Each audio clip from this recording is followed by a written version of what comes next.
Meta inti taqbad daw u tasarhom f'daqqa, dawn huma setturi kbar ħafna li fis-snin li ġejjin ħajqarbu madwar $1.5 triljun mad-dinja kollha.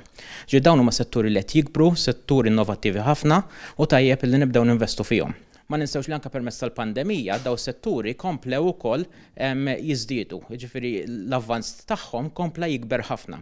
Allura naħseb issa huwa l-mument biex propju naqbdu daw setturi, inkomplu investu fih u anke nkomplu nkabruhom u ovvjament neħdu slice minn dan is-settur tant importanti globalment. Ek ikkummenta l-professur Alexej Dingli f'reazzjoni li għadda l-Net News meta esprima l-ħsibijiet tiegħu dwar il-proposti tal-Partit Nazzjonalista intiżi biex issaħħu l-ekonomija Maltija.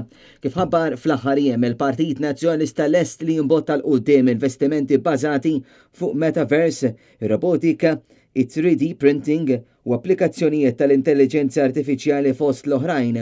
Il-fond ta' €1 biljun maħsub li jxpruna setturi ġodda u jgħin oqsma diġà eżistenti biex dawn ikomplu jikbru. Ħafna minn daw is-setturi jikkomplementaw il-xulxin.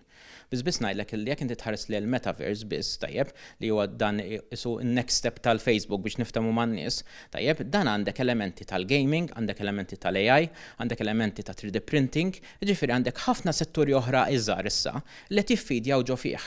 Mela l-ammont ta' xogħol li ħajnħoloq jiġi multiplikat propju minħabba dawn l-opportunitajiet. U għalhekk naħseb issa huwa l-mument li nippożizzjonaw ruħna anke bħala pajjiż propju biex neċċellaw f'daw is-setturi tant importanti. James Aronellu, Net News.